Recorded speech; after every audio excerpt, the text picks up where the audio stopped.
We are recording. Great.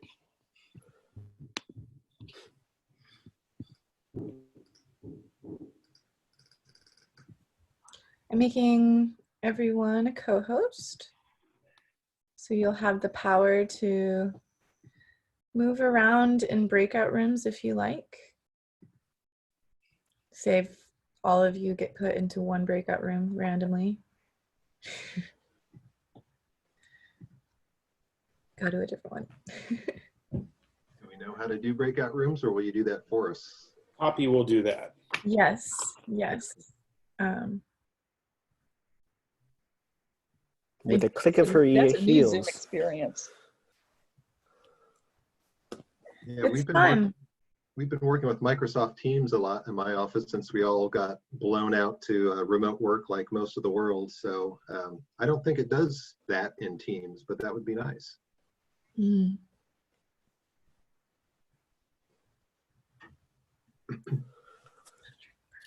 Hey, Poppy, people are not able to join.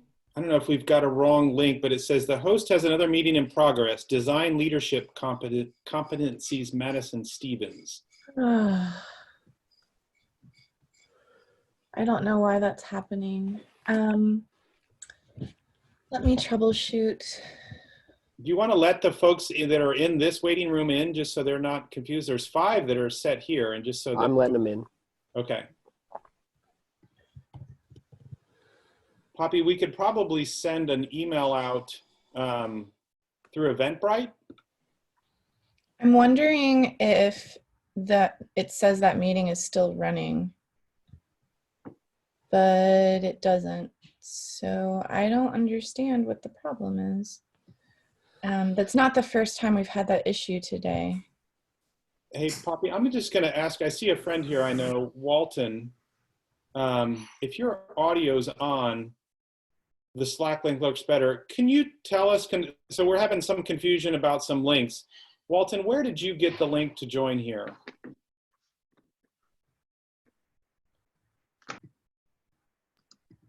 I used the Slack link because I had the same problem that Poppy was just talking about. That I went through the homeworks, maybe on Miro or one other place, and it was taking me to the meeting that appears to be still ongoing, but is actually over.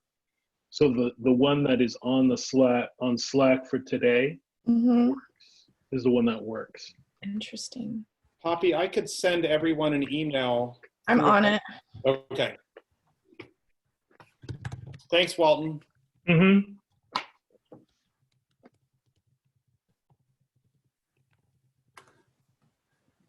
We will get started soon. No worries, right? Have a cup of coffee, glass of water.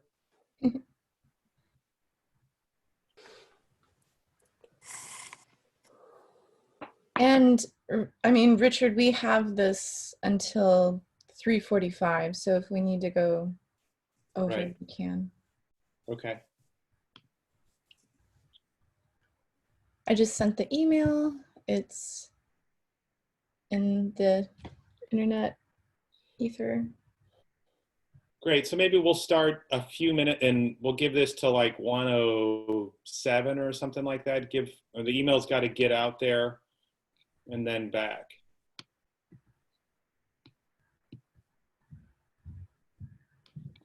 My friends were texting me. I'm just going to ask them when they get the email. And I'm going to post this link into the chat. If anyone is messaging anyone in here, you can share this link directly with them.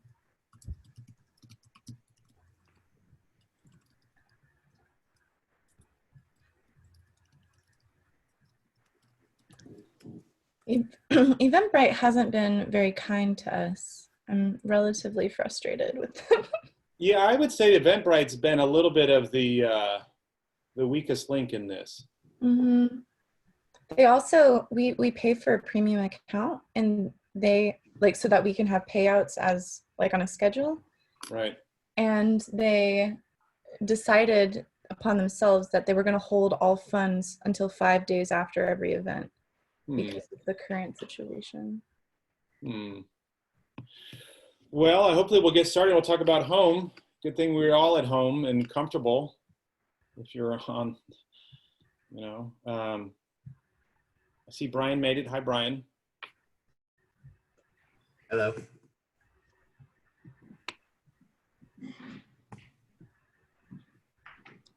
I love all your plants, Brian. Oh, thanks.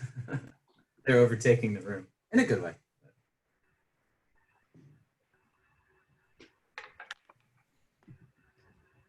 Seems like that link got through to folks, Poppy. Great. Awesome. We'll give it a minute for folks to arrive.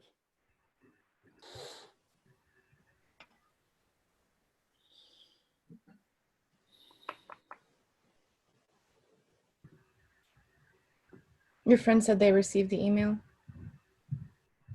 Well, folks came that said they couldn't come.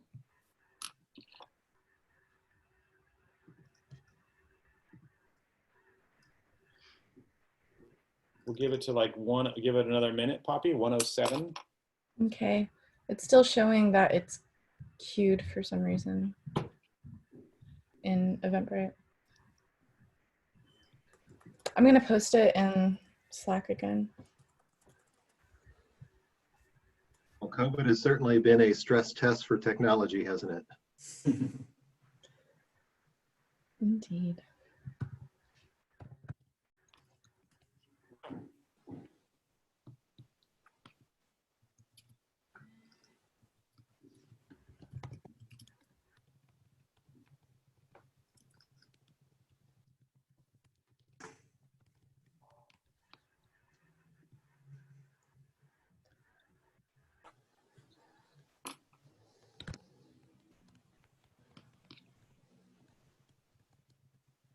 Okay, folks did get the email now. Great. Oh wait, no, got it from, not from Eventbrite, from another friend.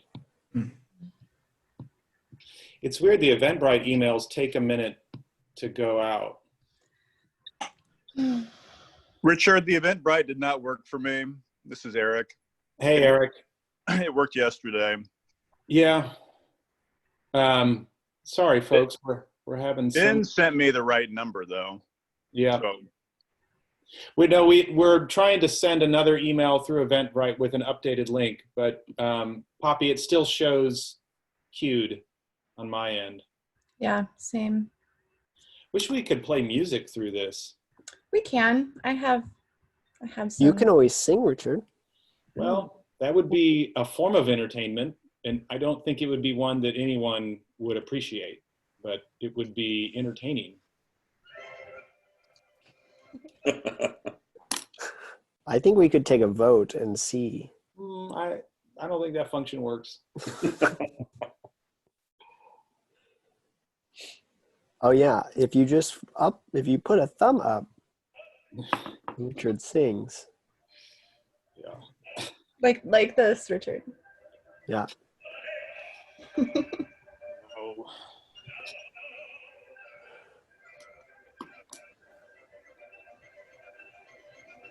It's a Bugs Bunny cartoon. Well, they did animate to a bunch of, classical music. Yes, they did. They were like the first music videos, right? Yes. Well said. Bugs Bunny is definitely cartoons for adults. That was the first media that I had put on my iPod. Hey folks, we're going to be starting in just a minute. We've had some link problems. So if you'll bear with us for just a few minutes.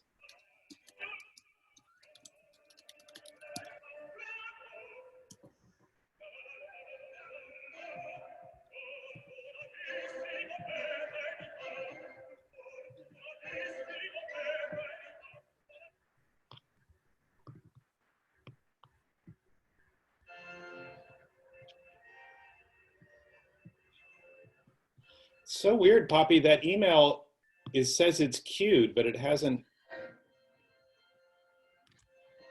Let me just try again. Okay. I did update the online event page with a new link. I'm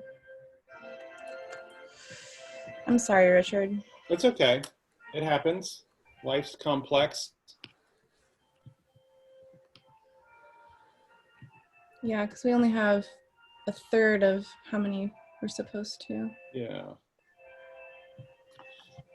Let's see, I wonder if I could.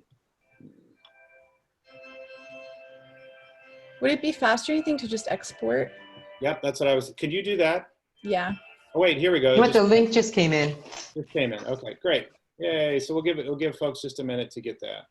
Okay. You know, they say a great test of a relationship is to go to a cafe with someone that you like that has really bad internet, and to see how they behave with bad internet. You know, the intermittent that doesn't work. You know, can they deal with it, or do they get, you know, really frustrated and unreasonable? Well, thanks, folks, for hanging with us. Sorry for the snafu. It's fun. I see Mark Kiesling, this is his 3 of 4. Are you going to make it all 4, Mark? I will. Great. Thank you. Thank you. Well, we're so glad to have so many people come in and participate. And Jan is also 3 for 3. Hi, Jan Bannister. I'm sure there's others like Jordan Ryan. Hello, how are you doing? I'm doing well, thanks. I haven't made an Indy Design Week background. Those are really smart, the people that have them. I haven't done that. Well, should we go ahead and get started? We can get through some of the formalities first while people are coming in. Poppy, do you want to go ahead and kick it off? Yeah, let me make sure I have the Miro board up. Who's troubleshooting that? But hi guys, I'm Poppy Guthrie, Director of Indy Design Week and our nonprofit, the Indy Design Collaborative. We are working to elevate the conversation around design and the design community at large in Indianapolis and Indiana eventually.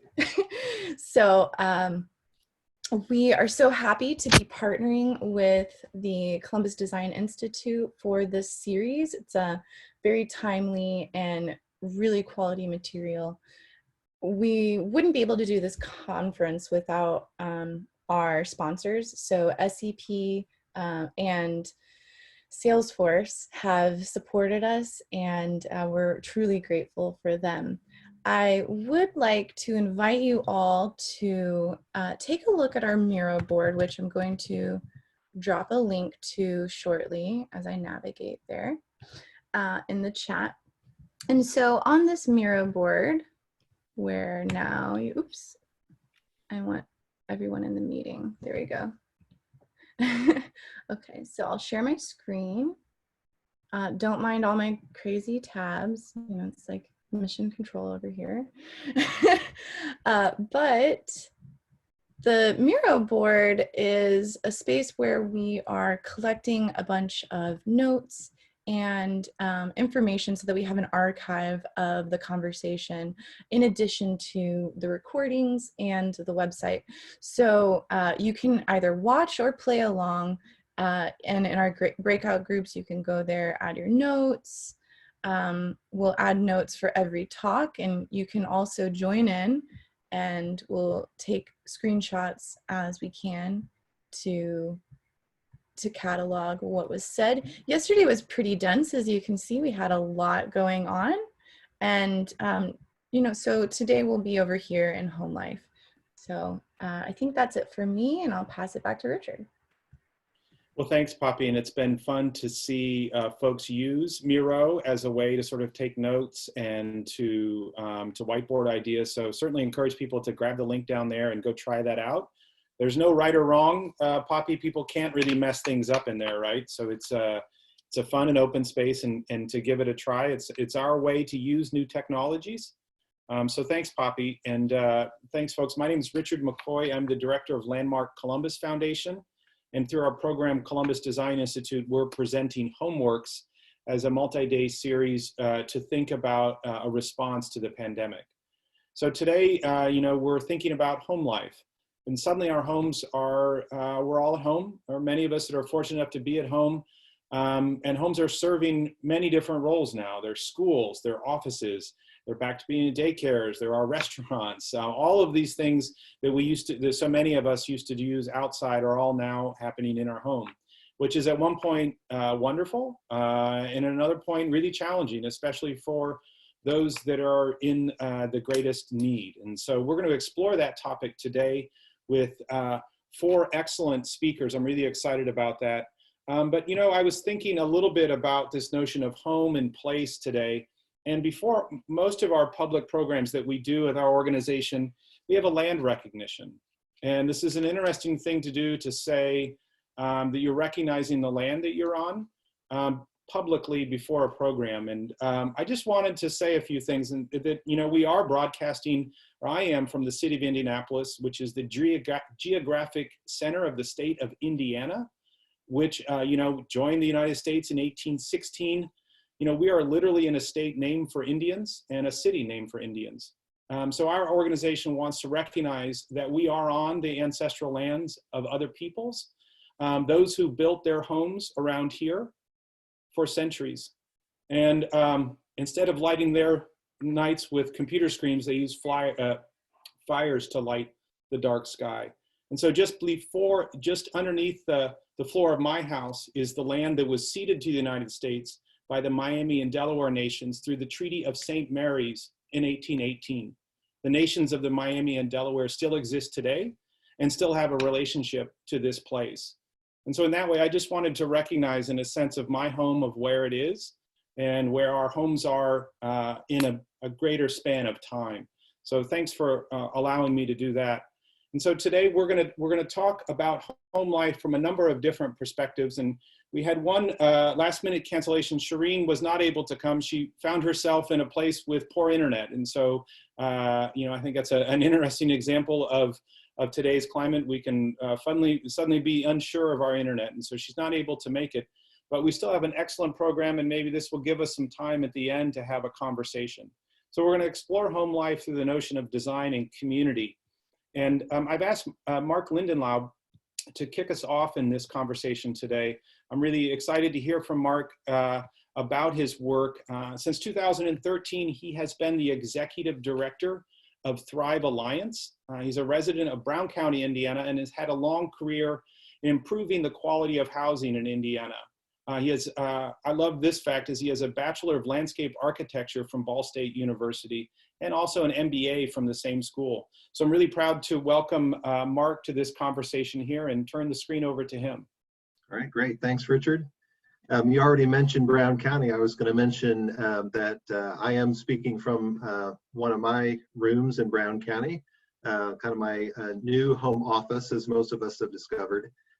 Brown County, as many of you know, if you're around the Indiana area, we just escaped the glaciers, and so we have a lot of the hills that grace southern Indiana. So it's a beautiful place to live, and certainly a nice place to work from home if you have to work from home. So Richard asked me to kind of kick this off today.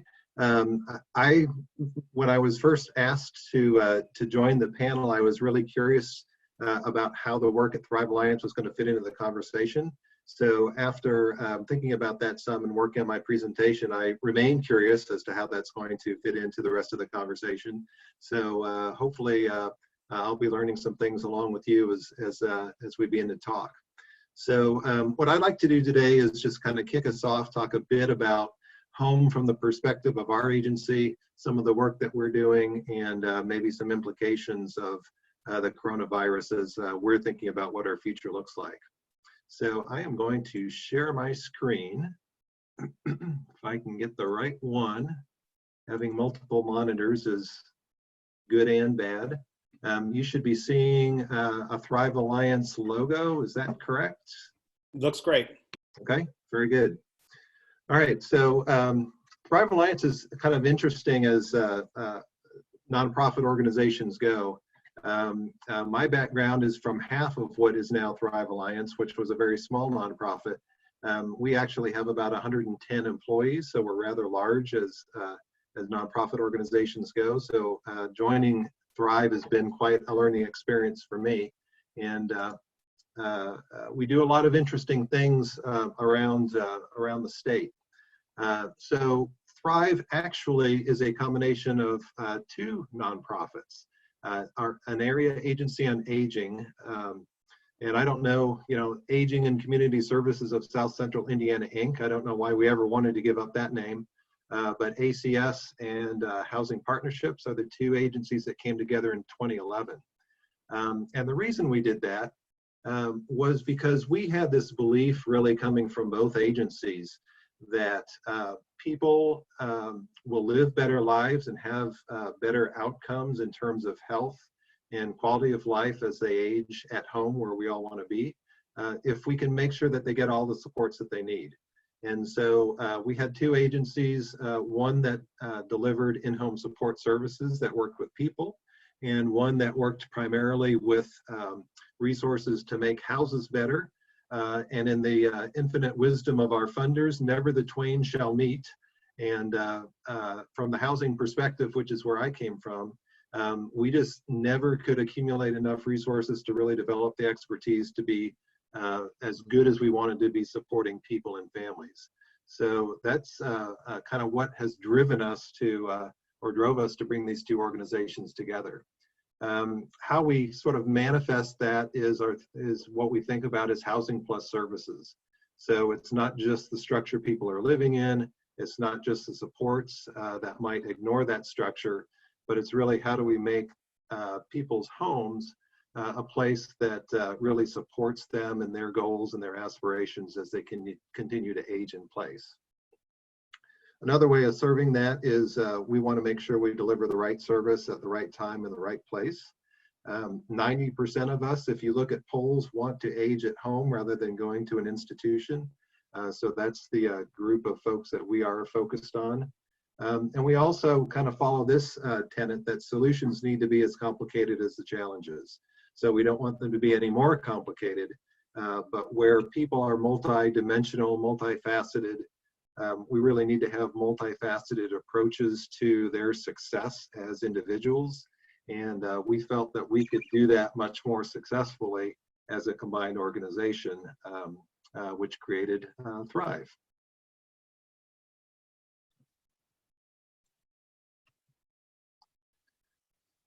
So as an area agency on aging, we tend to focus, of course, working with seniors. Our programs generally define that as people who are over the age of 60.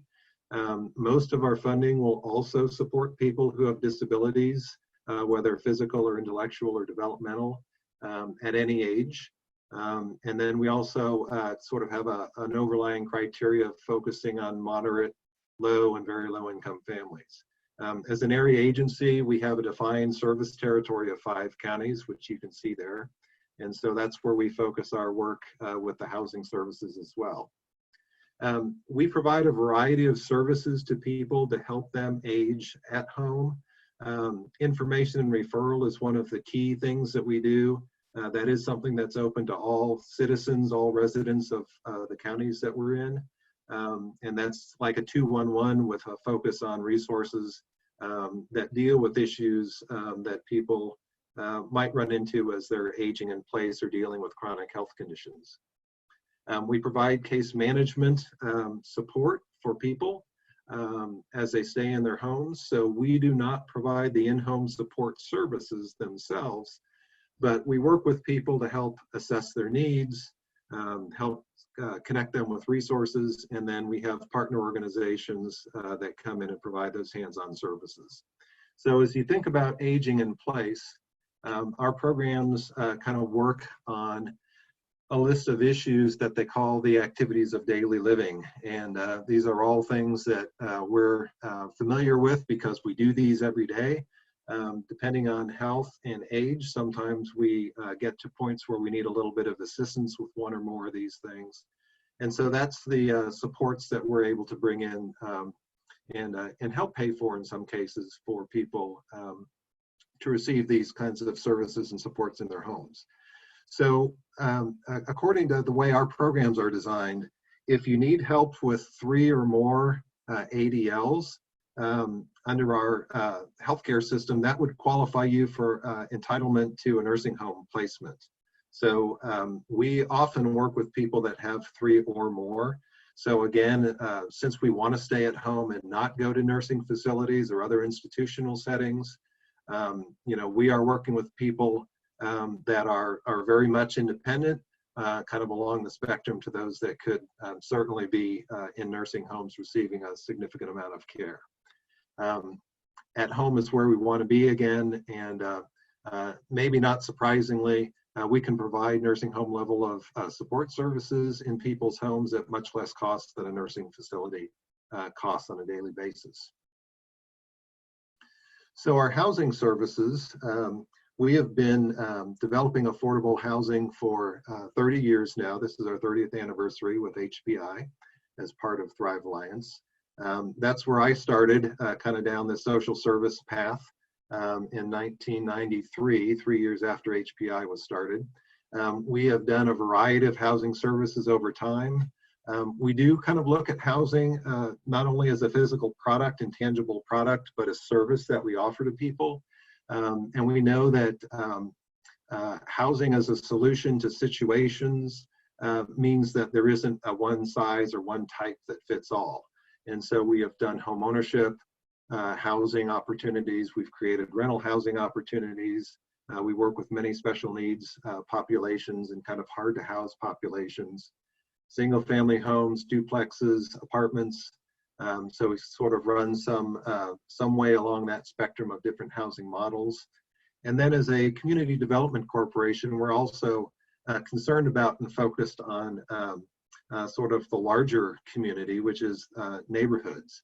And so we see where we go into neighborhoods and concentrate our work, as probably a number of listeners can attest, whether you're doing the work or seeing the work or living around the work, you know that as one person starts to fix up property, especially if it's the worst house on the block, that's an inspiration for others to invest in their own property as well. And so we have tried to select projects in our history that have created the opportunity to improve neighborhoods, as well as improving individual houses and improving the situations of individual families that are living in there. So just quickly, in terms of funding, as an area agency, we receive federal and state funding that allows us to not only cover our costs, but to pay for some in-home services. Those are annual grants that we receive, and so that's not competitive. We're in a situation, thanks to COVID, where some of the relief funds are coming to us for expanded services, so we can talk about that a little bit later. Our housing services are always funded by a series of grants that are competitively applied for and awarded, and so that's always been kind of an entrepreneurial mindset in our housing services, that we have to not only figure out project ideas, but also be able to compete across the state for others who are looking for those same funds. Just to mention that when we look at federal and state grants for really all of our programs, all of those subsidy sources of funding require some amount of local match. And so whether it's private donations, individual contributions, donations of property or volunteer time, like all nonprofits, we devote a significant amount of our kind of internal administrative resource to making good community connections to make sure that we can get those local supports coming in when we need those.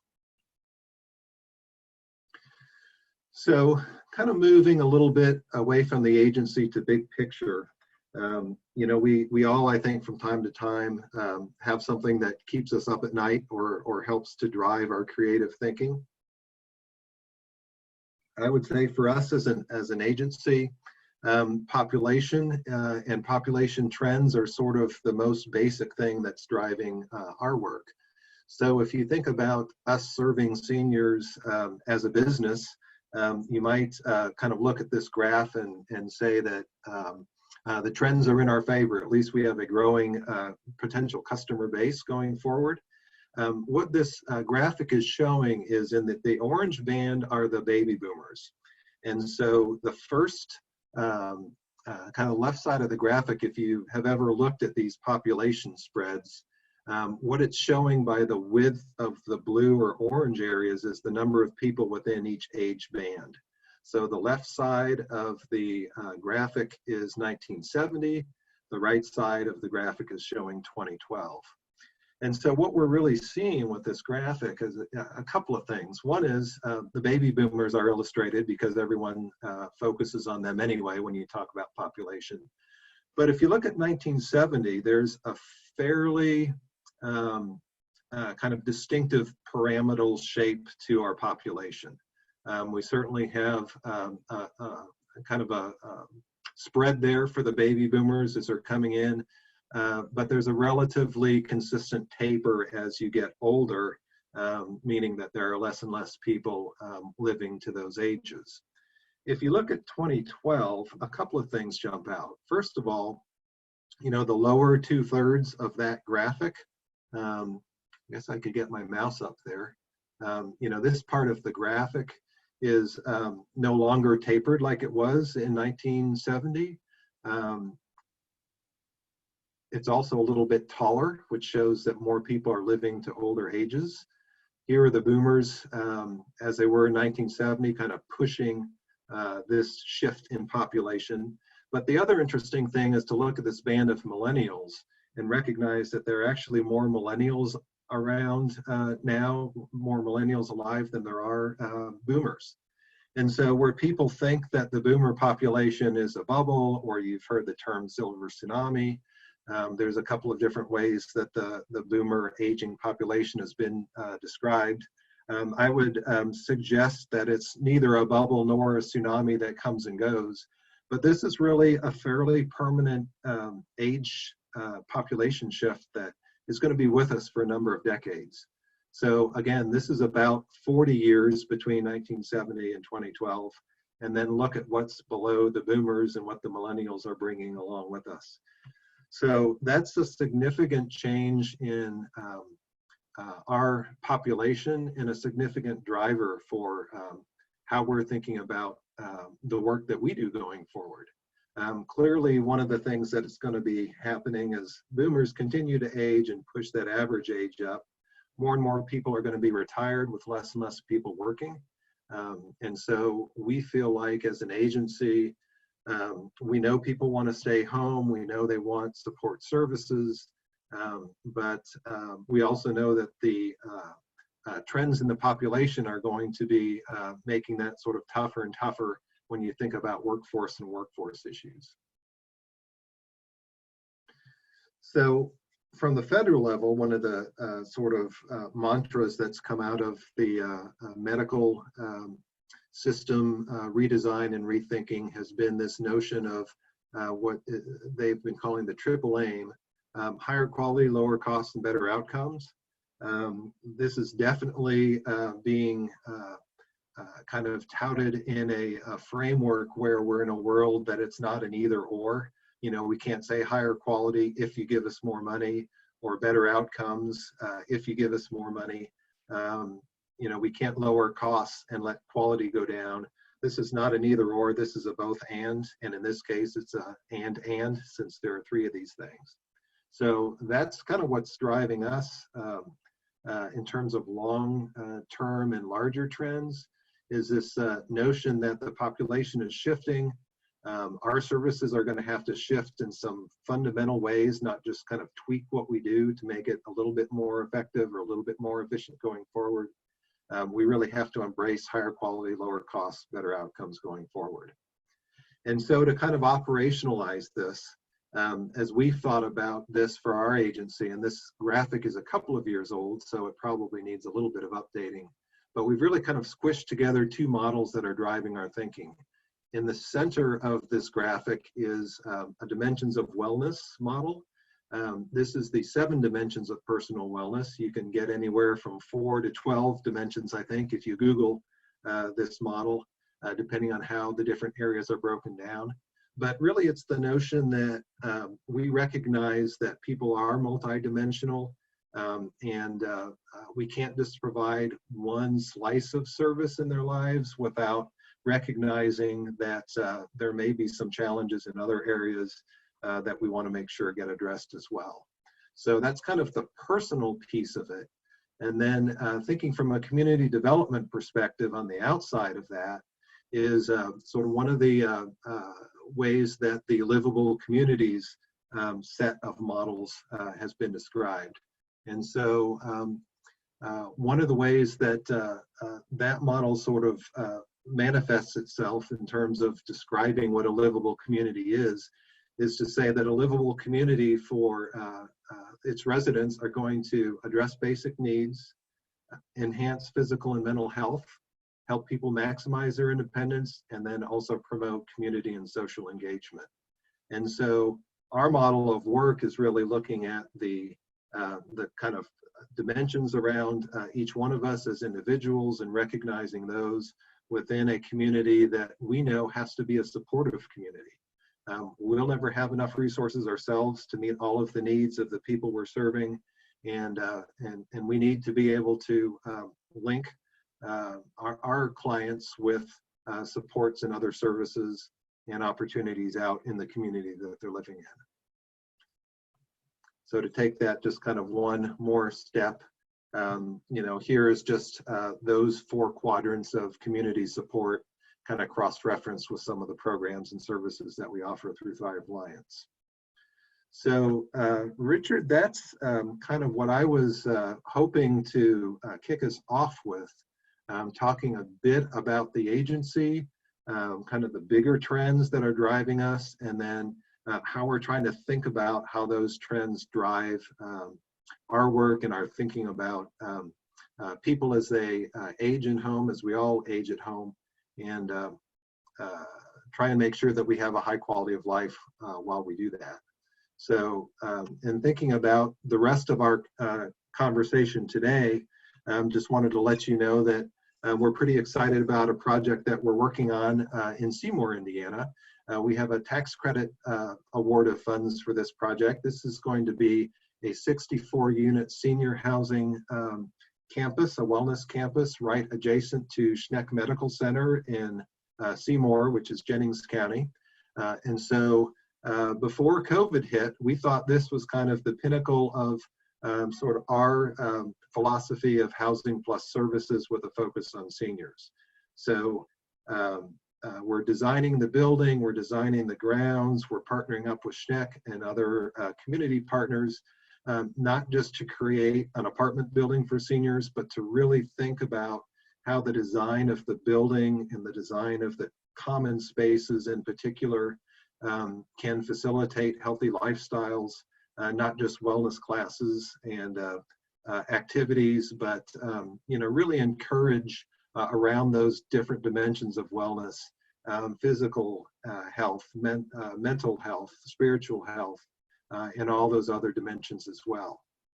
So as COVID hits, I think we're all aware that certainly in nursing facilities where we have very vulnerable populations and we have congregate living, those are the places where COVID is doing its most devastating work on our populations. And so, you know, we started out thinking a couple of years ago as we worked on this project, this would be great. And we still think this is going to be great. This is going to be independent living with individual apartment homes with the supportive services. But COVID has certainly made us think stronger about what I think our real challenge is, which is if we can create that model of housing plus services and deliver that effectively to people who are living in concentrated settings like this, how do we make that work for people who are living in their individual homes where 90% of us want to stay? And for a lot of the area that we serve are very rural areas, some of which, you know, barely have cell service, let alone broadband access. So because besides the physical distancing, we have kind of that technology distancing as well. So I kind of end on this slide, just some of the questions that we're thinking about and the things that may drive us a different direction as a result of COVID. Just thinking about our society in general, You know, if you're a sports nut, sports has pretty much been sidelined pretty quickly. Wonder if, you know, our values are going to change in terms of who our heroes are, as well as thinking about maybe home not being such a commodity product, but more of a thing that we want to spend some time thinking about and designing so it works better for those of us living in our individual homes. Housing models may change. Certainly for us, you know, we know there's value to be in somebody's home to see how they're interacting with it and see how that might be supporting, or in some cases, potentially impacting in a negative way their health. So how do we reconcile face-to-face interactions with safety going forward? Certainly social isolation and depression are issues that are front and center in many people's minds. I would add to that point that there's a lot of misinformation out there and potential senior exploitation that's going on with you know, the fear of COVID and people being further isolated by the virus. And then what does technology do to us? You know, do we leverage it? Do we use it better? Is it going to finally get to the rural areas? Is this something that maybe, you know, is going to push us just like rural electrification and then phone service, you know, did several decades ago? So that's that's what I've got for a kickoff. And Richard, I hope that hit some of the points that you were after. Yeah, I think that was amazing, Mark. I think you really did a great job to sort of lay out a big picture of some of the concerns in home life, and that last slide was really great to sort of frame things. The one big takeaway I had is that, you know, maybe home is not seen so much as a commodity product, but it's, you know, we put more value in our homes, and it's been so interesting these past weeks to be in so many homes. You know, is that I'm at my desk in my living room, you know, and so it's you know, we're getting to see how each other's live, and it's interesting also. It sort of recognizes some of the inequalities of that, how some of us are fortunate to have a home, you know, that allows us some privacy, and others are, as you said, to have some real struggles with it. So I think you really framed out many of the struggles. One small clarifying question you had in there, the 7 dimensions of personal wellness. Is that a national standard, or is that something that Thrive Alliance has created? No, we did not create that. There are a number of different models. As I said, there you can go from 4 to 9 or 10 if you Google that. So that's been a model that's been out for a while. I know some of the senior centers, including Millrace Center in Columbus, have adopted a dimensions of wellness model. I don't think they go with 7. They might have 8 dimensions, but are using that to kind of guide their services. I think it's a good framework to help us make sure that we are paying attention to the things that are outside maybe our normal course of business. Yeah. Well, thanks. And I appreciate you being willing to participate, and also with some trepidation, like, how do I fit into this? And so I think that, you know, I really love this panel. I put it together because I think everybody is going to come at a slightly different perspective. And I think my hope is that, you know, through it will all add up to something greater than us individually. And so I think each person that I've invited may say, well, wait a minute, why am I here? But I hope that as we get through it, it'll get there. And so I'm just going to use that as a thank you, Mark. And the way that I thank you is that I can clap in Zoom. And so there's instead of the whole room clapping, I can clap, and I'm sure others can figure that out as well. But thanks Great. again, Mark. We're going to transition now to Brian Burtch. I'm really excited about Brian. He is the owner and founder of Neon Architecture, which is based here in Indianapolis. He has a bachelor's and a master's degree of architecture from The Ohio State University. That's where he discovered his passion for challenging existing notions within residential architecture. Brian is constantly pushing for new ideas and concepts in the housing world, and all of this is reflected in his work at Neon. I've seen so many of his houses around Indianapolis, and so I'm really excited now to turn the floor over to Brian. Great. Well, thank you, Richard, for having me. Thank you, everyone, for being here. And Thank you, Mark, for kicking us off. And hopefully, I think, as Richard said, some of the last few points you made, I think are just a good building block for hopefully some of the work that we're doing at Neon, and hopefully can shed some light on how we see COVID-19 kind of impacting the future of housing and how it could play a role in the kind of work that we do. So let me share my screen here.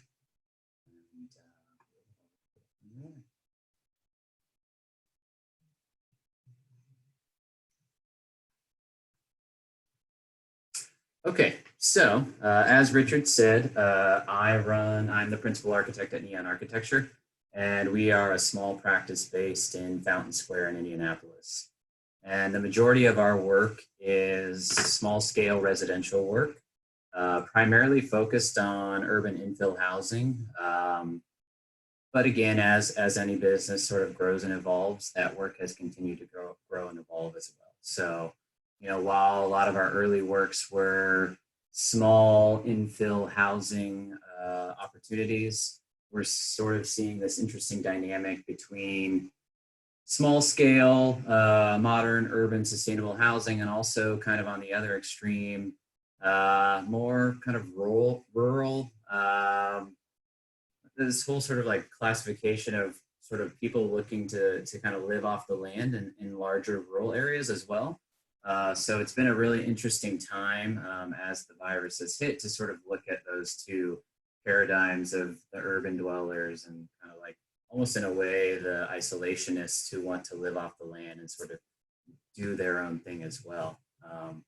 But one thing, as I mentioned, that's really, really important to the work that we do and has been from the very beginning is we've been really focused on being really conscious about the amount of space we occupy.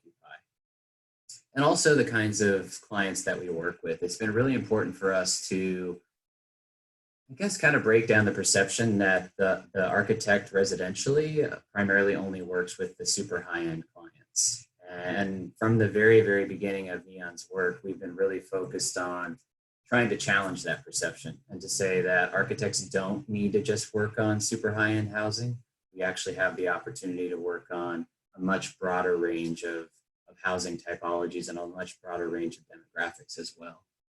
And so we've had the opportunity to work with a lot of different types of clients, a lot of young clients as well, a lot of first-time home buyers even, which is really exciting to go from never even owning a home to immediately going into custom designing a home, which is just, there's challenges that come with that, but it's really exciting because there's also oftentimes sort of a lack of expectation, and the opportunities that are presented because of that become a little bit more open-ended, which I think oftentimes results in really interesting solutions. So these are just some examples of some of our work in Indianapolis.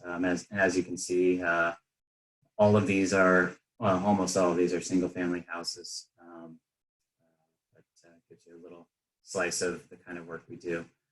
And so one thing I wanted to talk about, I did want to talk about, how our process typically works as designers and the client interaction, but then also how we see that process changing, at least in the short term and potentially impacting the longer term process, but also what we see as architects potentially coming out of it from a design standpoint. How do our houses change?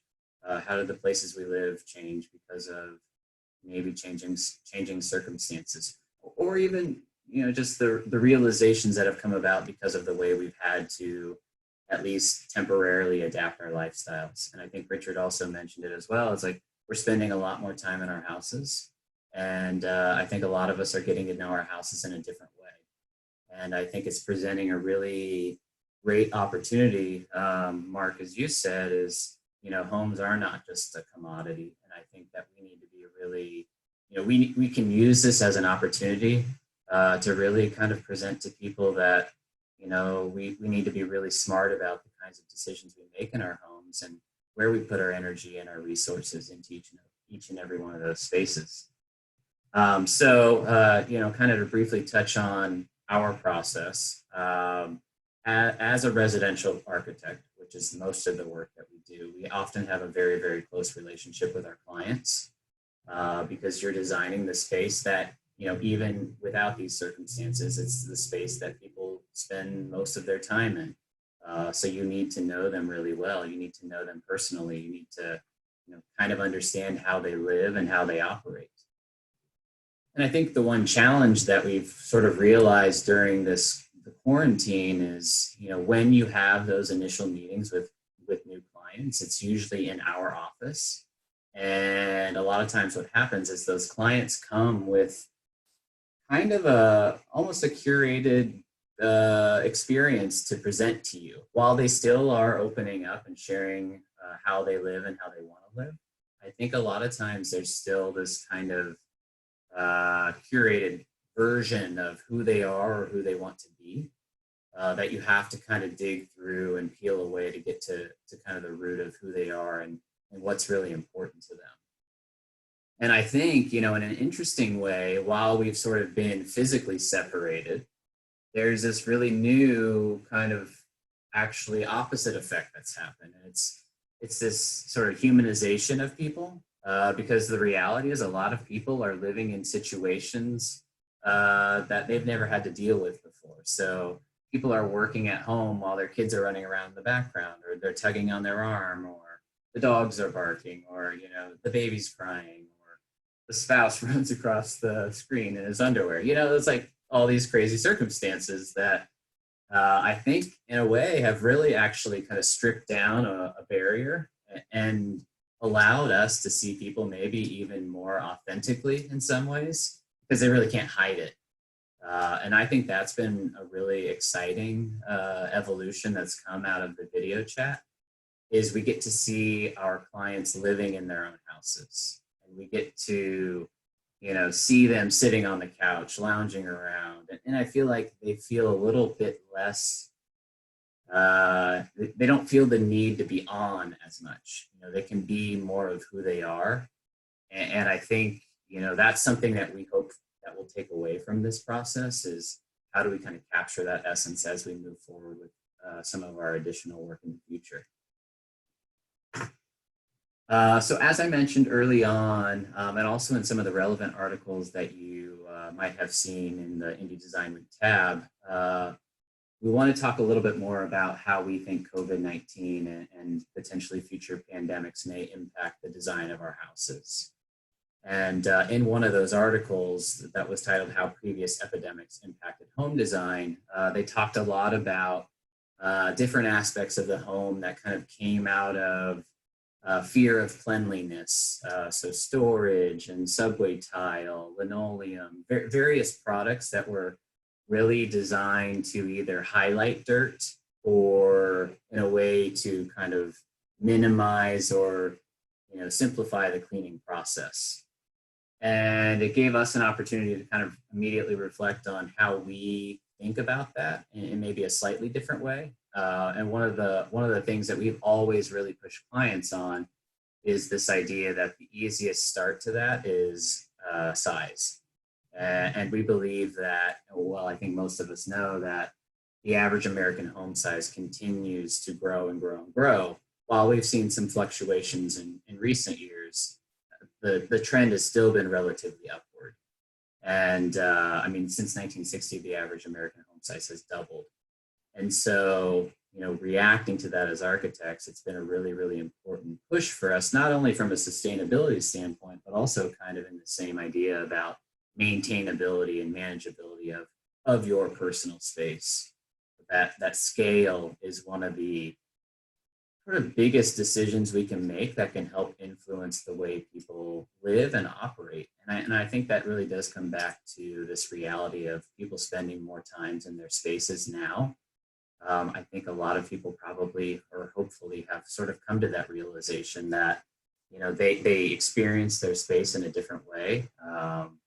And I think they maybe, and oftentimes, realize, wow, there may be a lot to maintain, or there may be not is a lot to maintain. So I think, the experience certainly kind of lends itself to at least talking about the issue of scale. And then, building on the idea of scale, sort of moving ahead to how we see some of, the work we've already done and the clients we've worked with, but also, moving forward, what we think we can take away from this experience, and how we can kind of imagine our homes sort of adapting to potential future living conditions or lifestyles.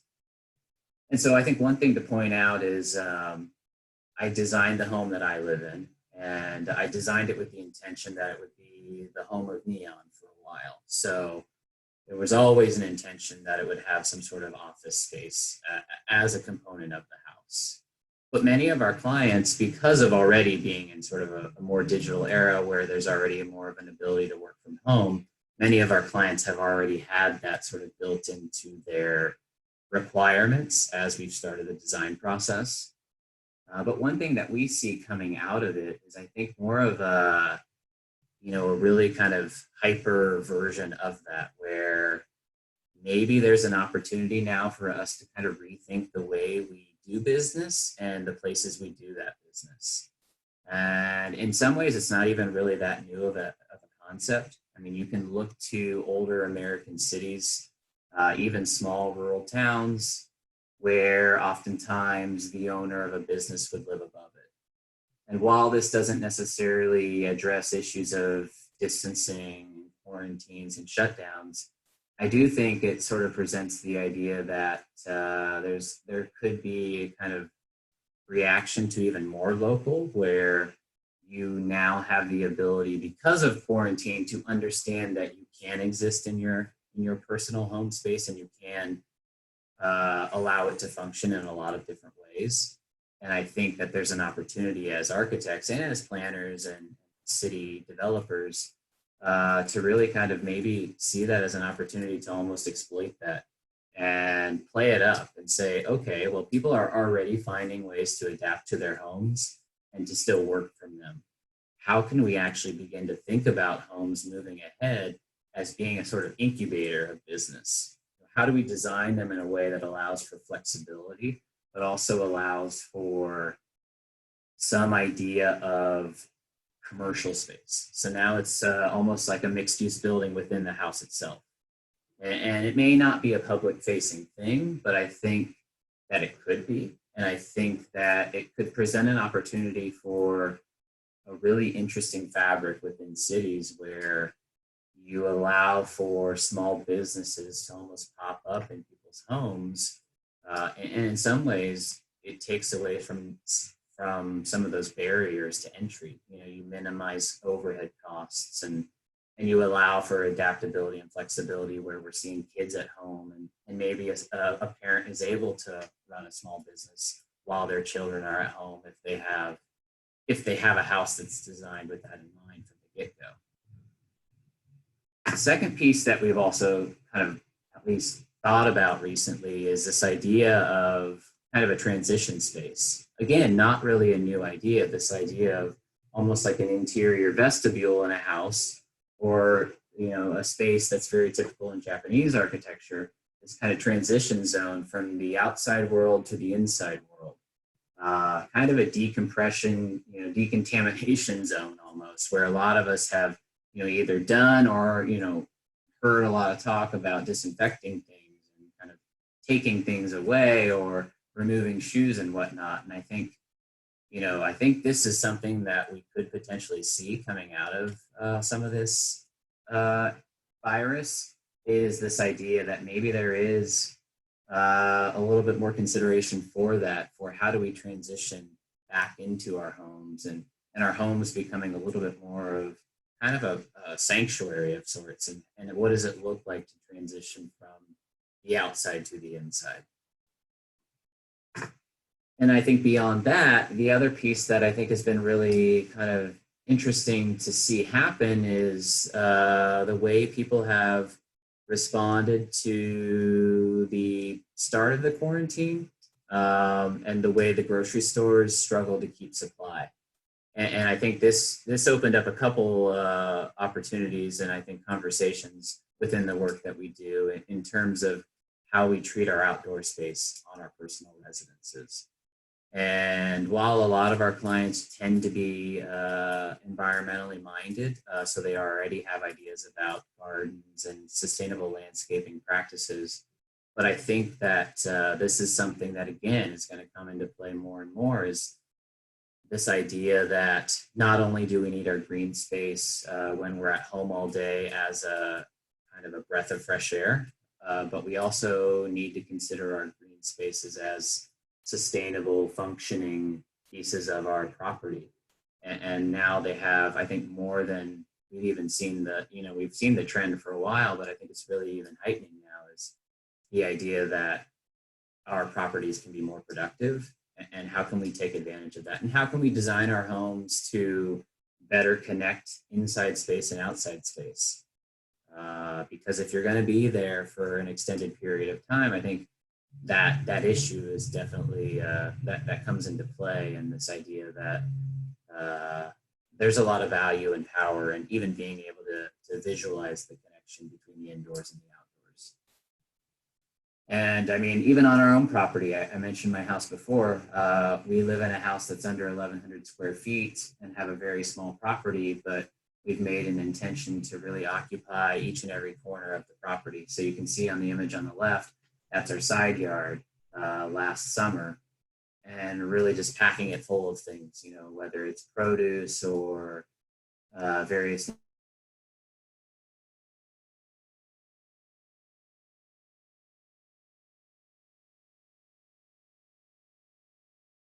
native conscious, more intentional about the spaces they have and making the best use of those spaces, whether they're big or whether they're small. And I think that's, Richard, one thing you mentioned early on is certain people probably have more luxuries during a quarantine than others.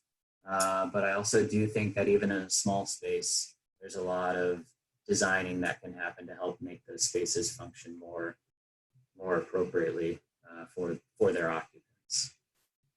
And then I think the last piece I wanted to hit on is also, as Mark talked about a little bit, is this idea of depression and feeling the sense of isolation, and something that I think probably many of us have experienced during the quarantine is the lack of physical contact with family. And I start to question, will we potentially see a reaction to that? You talk about aging in place. And I think, there's already been conversations about granny flats and carriage houses and those sorts of spaces that could serve to provide housing for individuals' parents. But I think that there might be a whole trajectory or opportunity, honestly, to really think about multi-generational housing in a way that Americans really haven't for a long time. I mean, so many Americans today live alone, whether they're young or whether they're older. And I think that there's probably some questioning that's gone on during the quarantine about, do I want to live alone? And what does it really feel like to live alone when I have to live alone for an extended period of time? So I'm curious to see, what might come of that. Do we think, whether it's family or whether it's friends or what that looks like, roommates of all ages? I think that's something that could definitely come out of this while still kind of staying in the kind of residential world and maybe not so much in the senior housing world in terms of a shared facility, but how does that look kind of scattered amongst kind of our single family or multifamily dwellings? And then the last piece I wanted to briefly touch on was the neighborhood piece, and sort of reflecting on where we live and where a lot of the work that we do exists. And I think as people have spent more time at home, I think it actually in some ways has become more apparent the neighborhoods that they live in and how those neighborhoods can serve their immediate needs, and also kind of address issues of isolation when we always can't be in physical contact directly with one another. I think the power of urban neighborhoods in some ways, because there has been some, I think, fear of this idea of like disbanding urbanization and like everybody distancing apart. But I think in a lot of ways, the power of urban living has kind of come into play and to come to light here where you have access to lots of things very easily. And so I wonder, how does that play out as we sort of come back to normalcy, and what does that mean for the future of our cities? And hopefully how, again, can we take advantage of those opportunities and ideas that exist? those are some of my ideas, and hopefully they expand the conversation, and thank you all for listening. Thanks, Brian. Yeah, for sure. It's clear that you and Neon have been thinking about this, and that was, we haven't talked in a while, but that was my guess, is that you all would be really starting to think and forecast how things are going to change. So thanks so much for that really thoughtful and expansive look at what a home is. I was really struck by your idea, a couple ideas. One is that, that being able to have a home that you also do business out of, in a very 19th century way, with a shop on the, a brownstone and a shop on the ground floor, and then living above it, sort of as you do. I've been to your office at your wonderful Christmas party.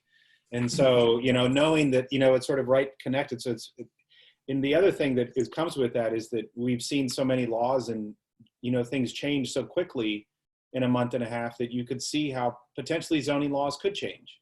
You could allow this sort of mixed use in different places in inventive ways to encourage business. And so that was super interesting. And, just this idea of how to better design our homes to be more connected inside and outside in food systems. Really interesting. And I would say just, we're going to transition just now, but just to say that's also a plug. Your question about food systems and outdoors, I think that's really resonant. And tomorrow we're going to explore food systems. We have a great lineup with folks to kind of answer that question, is what we thought is that, you could see people becoming more self-sufficient in their home and wanting to have gardens, but also on an urban scale. How do we feed and nourish people on a big scale when, food pantries are really struggling to keep pace? So tune in tomorrow for the discussion about food systems. But thanks so much, Brian. We're going to change gears a little bit here. As you said, everyone is coming at this from a slightly different angle. One of the questions we immediately had was, with everybody at home, all of a sudden, the environment is changing. Our home environment is changing, but it's also, there's immediately, we can see Los Angeles, we can see these cities, the environment is shifting and changing. And that's a great thing, but it's also then so many of those environmental concerns are pushed back to us on a residential scale. Sure, we've all seen that all of a sudden we're producing a lot more garbage out of our house, a lot more recycling. So these questions about environment and home is what we wanted to explore next. And I'm really proud to have Rosemary Spalding join us to discuss environment. She is the board president of Earth Charter Indiana, which is an Indiana-wide organization that's dedicated to the environment. She also practices environmental law, previously with Spalding and Hilms law firm in Indianapolis. She is an attorney who has practiced in the area of environmental law for over 30 years. And her career includes serving as general counsel for the Indiana Department of Environmental Management. She currently apparently lives near me on Fall Creek in Indianapolis. So to welcome Rosemary to the talk, and maybe she can finally decide, or help me decide, is it Fall Creek River or just Fall Creek?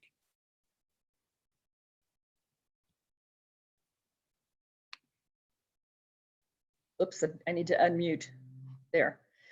Thanks, Richard. I appreciate it. And I've so enjoyed the two previous speakers because, like Mark, I had a basic question, and that is, how will Earth Charter Indiana fit into this conversation? But I've had a lot of thoughts between the first time I talked to you and also listening to Mark and Brian. So this is exciting. Let me share my screen here first.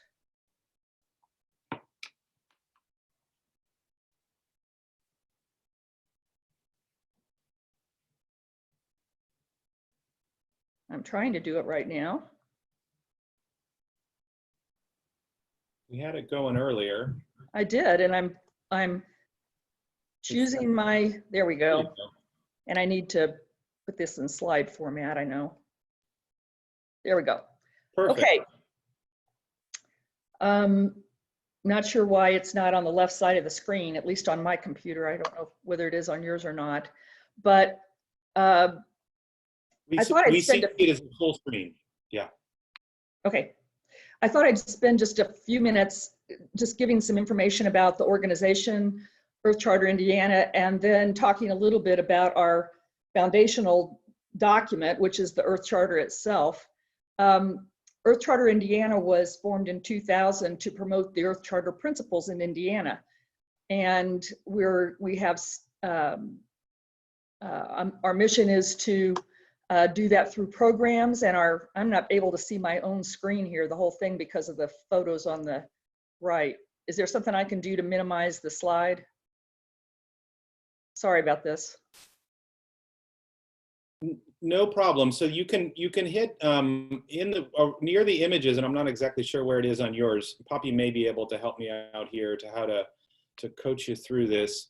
But there's a button in there that looks like it says you can choose how many pictures you want to see. You can choose like 1, 2, 3, or 4. Yeah, if you stop sharing real quick, sorry, I can spotlight your video, and then that should solve it. Okay.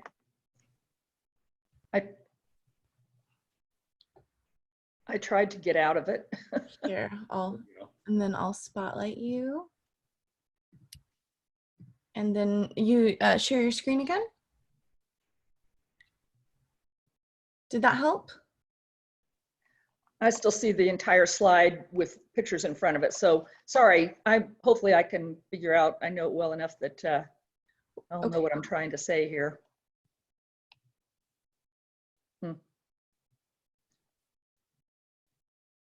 Apologize here, because we did have it working before. No problem. Rosemary, you may actually have the Zoom meeting laying on top of, that window laying on top of your PowerPoint window. So see if you can click that PowerPoint window and get it to be on top. That's what I'm trying to do, but instead I'm advancing it, which I don't want to do. I want to go back to the beginning. Okay. That's where I want to be. All right, I'm just going to go ahead. So anyway, our mission is simply to promote the Earth Charter principles in Indiana, and we do this through various programs. And we try to do programs that are that will change the hearts and minds of as many Hoosiers as we can regarding the urgent need for action with respect to the climate crisis. The Earth Charter itself is not simply an environmental document. It's very comprehensive. It starts with the premise that everything's connected, and so we'll talk about the principles here in a minute. But we try to achieve our program goals through strategies that are also consistent with the Earth Charter, through diversity, intergenerational activities, outreach, education, advocacy, connecting with our like-minded partners, that kind of thing. I have two main programs I want to highlight. We have a number of programs, but the ones that I think have the most relationship to the topic today are our resilient Indiana communities. You hear the word resilient a lot these days, and I think that can be a theme in terms of talking about our homes. One of our Resilient Indiana Communities projects is the annual Climate Leadership Summit that we have. This is a program aimed to local government, and what you see here is a roundtable of mayors from various cities in the state, and they talk about sustainability and how it relates to their jobs at the local level and their challenges. Then we have resiliency coordinators in Evansville, Fort Wayne, Muncie, Richmond, Valparaiso, Northwest Indiana region generally, West Lafayette and Lafayette, and in Indianapolis, we have a resiliency coordinator in Pike Township. He's not in this picture, unfortunately, but these are the folks who work in those different cities, and they're really boots on the ground when it comes to promoting sustainable practices and promoting the mission of Earth Charter generally in various parts of the state. The second program I wanted to highlight is our Youth Power Indiana program, which is just so exciting. And I'm sorry that Jim Poyser actually couldn't be the guest speaker today. He's involved in another conference, which is why you have the second string, me. But one of our big goals from the very beginning was to engage youth in this conversation about climate change. And we do that by helping kids find their voices with the powers that be. And so part of it is helping to educate kids about how they can engage civically in the government process. Some of them may not be voting age yet, but they still are citizens. And this program has been just extremely successful. First thing we have, first success is a series, excuse me, a series of climate recovery resolutions that we now have in 7 different cities in the state. The first, excuse me, Indianapolis and Carmel and Lawrence were the first 3. Basically, kids in those communities met with the mayors and the city councils to encourage them to adopt resolutions that recognize that climate change is an issue and needs to be dealt with by the government, and then to work through the process of getting those resolutions passed. Now we have them also in South Bend, West Lafayette, Bloomington, Goshen, and I can't read the other ones because of the issue I'm having. But in any event, that's been very successful. The second part of the youth power is Youth Climate Action Day at the Indiana State House. We had our first ever Action Day this last session. It was January 28th. It was incredibly exciting.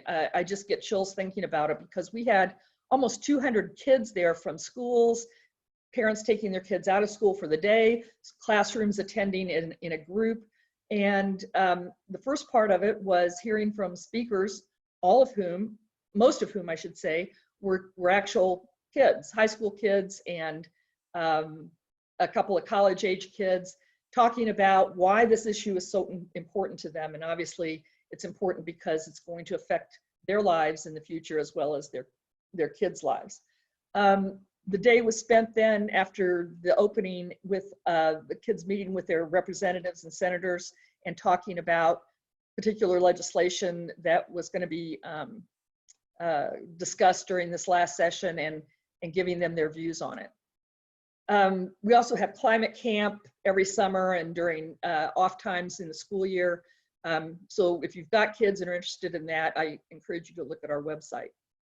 So I think that I was hesitant to focus on actual language of the Earth Charter, but decided that it's so important because I think the principles of the Earth Charter really help us inform decisions that we make with respect to our homes. And I'll start with the first important point, and that is the Earth as our common home. So we've got this common home we share with the rest of humanity and all living creatures, not just humans, but other species as well. And then we have our individual homes that we need to develop and create in a fashion that recognizes the responsibility we have to the greater society. So I did select several excerpts from the Earth Charter. It was hard because I think every sentence in that document is important. It's one that I refer back to very often because it's really my benchmark. It's my yardstick to evaluate policy positions that I may be interested in thinking about or talking about with others. It's a common standard that we can use for all different aspects of our lives. So these are a few excerpts that I've chosen that I think help us then inform the rest of what we need to talk about, with just how the current situation we're in has posed some issues with respect to the environment in particular, our natural environment in particular. So this is from the Earth Charter Preamble. We stand at a critical moment in the Earth's history, a time when humanity must choose its future. To move forward, we must recognize that in the midst of a magnificent diversity of cultures and life forms, we are one human family and one Earth community with a common destiny. Another part of the preamble. We must join together to form a sustainable global society founded on respect. And towards this end, it's imperative that we, the people of the Earth, declare our responsibility to one another, to the greater community of life, and to future generations. That's another big theme in the Earth Charter, is our responsibility to future generations. Lastly, therefore, together in hope, we affirm the following interdependent principles for a sustainable way of life as a common standard. by which the conduct of all individuals, organizations, businesses, governments, and transnational institutions is to be guided and assessed.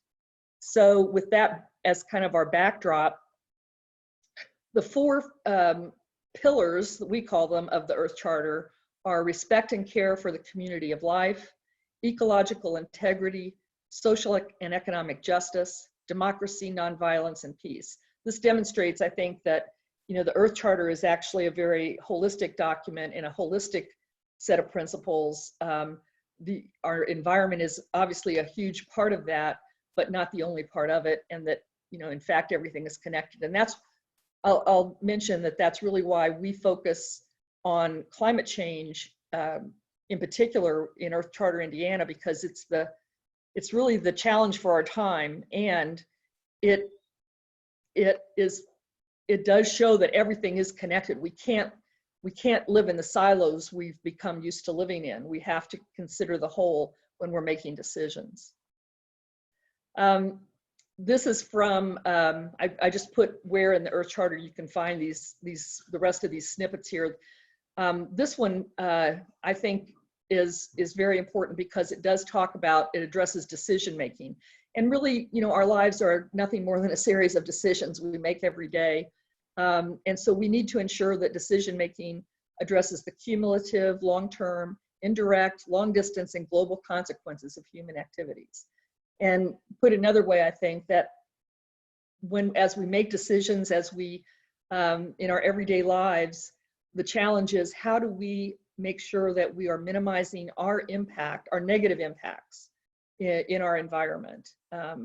Some people, put that in terms of how do we decrease our carbon footprint, for example, when we're talking about climate change in particular. These principles, which are ones that I put a few more in here because they do relate to the environmental issues that Richard was alluding to. This principle states, adopt patterns of production, consumption, and reproduction that safeguard Earth's regenerative capacities, human rights, and community well-being. So this is so important, as we are such a consumer society, and our measures of success in our society are frequently measured in terms of the gross national product, or how much consumerism is occurring. The more the better. I think in terms of a shift in hearts and minds, a real challenge as we go forward, and I think the COVID situation has highlighted this, is we need to start to think in a more less consumptive way, and in ways that are have less negative impacts on the whole. So reduce, reuse, recycle materials used in production and consumption systems, and ensure that residual waste can be assimilated by ecological systems. I think that's something most of us probably do. Act with restraint and efficiency when using energy, and rely increasingly on renewable energy resources, and internalize the full environmental and social costs of goods and services in the selling price, so that we can identify products that meet the highest standards of social and environmental good. So I think these are really important to informing our day-to-day decisions as we live in our homes, and now even more and more work in our homes. The final part of the Earth Charter talks about, where do we go from here, the way forward. It recognizes that life often involves tensions between important values. One of those would be, increasing consumption to build the economy versus minimizing consumption to use our resources more prudently, etc. And this can mean difficult choices. However, we must find ways to harmonize diversity with unity, and exercise of freedom with the common good, short-term objectives with long-term goals. This, every individual, family, organization, and community has a vital role to play. And I think that leads to our topic today in terms of our home life. How do we do that? As I said before, the goal for our programs is to change as many Hoosier hearts and minds as we can through our programs. And that's what the way forward points out in the final parts of the Earth Charter. It requires a new sense of global interdependence and universal responsibility. This is the foundation, I think, that we have to start from as we make decisions about what our homes should look like going forward. Lastly, I included this because I don't know how many of you either personally knew or knew of John Gibson. He was one of the co-founders of Earth Charter Indiana. But this was his favorite sentence in the Earth Charter. Let ours be a time remembered for the awakening of a new reverence for life, the firm resolve to achieve sustainability, the quickening of the struggle for justice and peace, and the joyful celebration of life. And if we can achieve this in our surroundings, in our homes, this would be a great goal for every one of us. So I think those were the only slides that I wanted to kind of start with, and then use that as kind of the launch to get into some of the changes or the impacts we have observed from this COVID situation on our environment. First, I think the one that's probably been most discussed is the dramatic improvement in air quality that we've seen from just the simple reduction of commuting as people have been restricted to their homes. People can see the Eiffel Tower in Paris. In Los Angeles, the air quality is, while the air quality's improved over the years since a lot of the federal legislation and the Clean Air Act was passed, there's just no comparing the quality of the air now in cities like Los Angeles to what it is in normal situations with all of the traffic. So that's probably been one of the biggest improvements we've seen in our environment as a result of this COVID-19 situation. We've also seen some other impacts. I read recently that several of the recycling locations around the state have actually closed during this situation because they don't want to have to handle recycled materials. It's a very hands-on kind of process, and so we don't want to spread the virus through things like separation of recycling by employees. Grocery stores have stopped allowing people to bring in reusable bags, which is very difficult for me personally, since I've been trying to do that for the last 25 years. So it's presented some new challenges with respect to the contagious nature of this particular situation, but ones that hopefully we'll be able to get past once we're past that aspect of this pandemic. The other thing that we wonder about in terms of once this is over, will there be some potential environmental negative impacts if people are afraid to use mass transit because of the virus or future viruses? Some of the headway we've made in terms of shifting from single individuals using cars to commute to mass transit may see, some challenges with respect to that particular aspect of what we are feeling now. The other thing I wanted to just mention, having heard Mark talk about population demographics,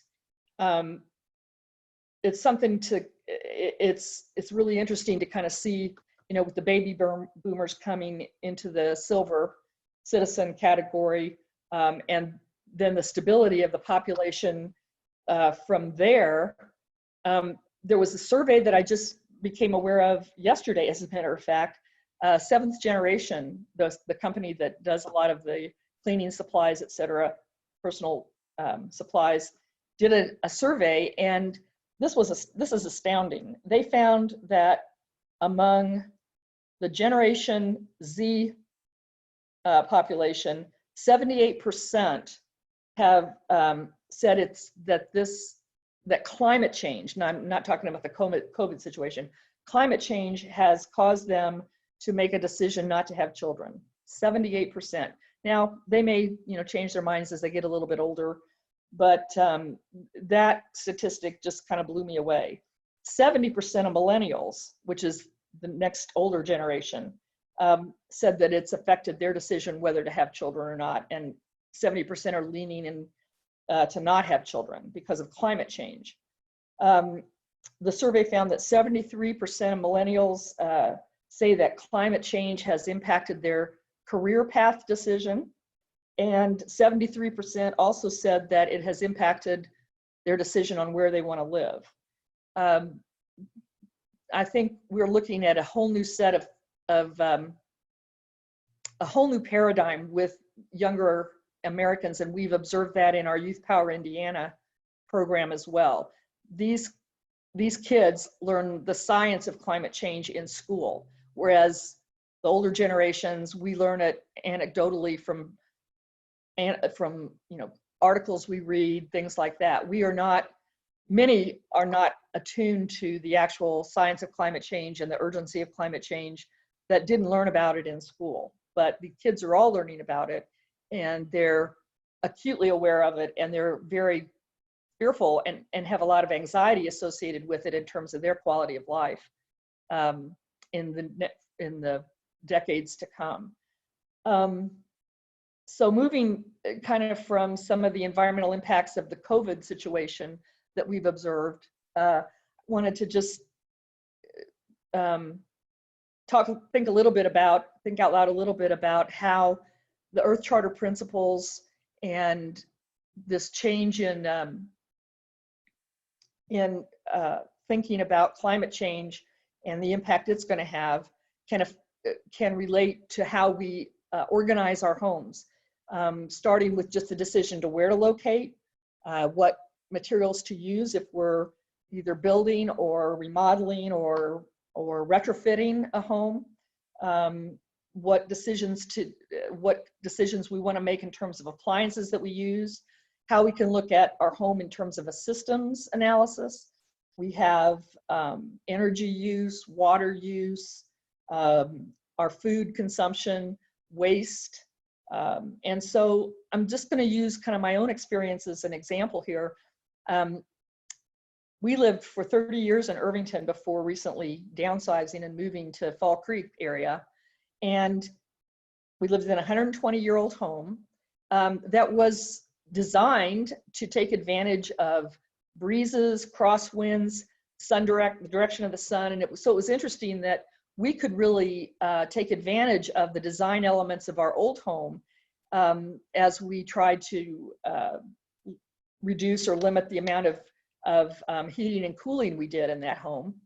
And actually it was so well constructed that unlike a lot of older homes with high ceilings and that kind of thing, it was fairly tight in terms of its construction. And so that we were able to kind of configure how we lived in that home in the most sustainable way that we could. We composted every bit of food waste. We had a fairly large yard, and so we had a 30-year-old compost bin. We had a nice screened-in back porch where we had some containers that we used for recycling. We had areas for pollinator garden and and produce and that kind of thing. If probably we would have had a chicken coop if chickens had become popular during the earlier years we lived there. So the other thing I'll say about that home is, as Richard said, I spent some time at the Department of Environmental Management as general counsel. And when I left that position, I formed what I think is probably the first virtual law firm in the state. I had a young son at that stage. The person that I partnered with had 2 young kids.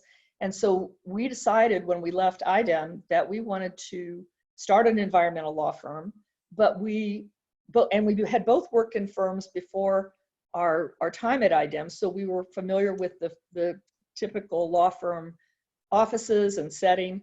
But because we didn't really want to return to that because of our stage in life where we had kids and wanted to be home more, we started a virtual law firm. And I am happy to say it was extremely successful. I retired this last year after 20 some years with a virtual law firm. So I had my home office there. We had some of our staff actually office there, especially after my son moved out. His bedroom got converted to an office, and it worked seamlessly. So the transition now to trying to do work out of our home was, because of the COVID virus, was very easy for us. It was a constant learning process in terms of how to do it successfully.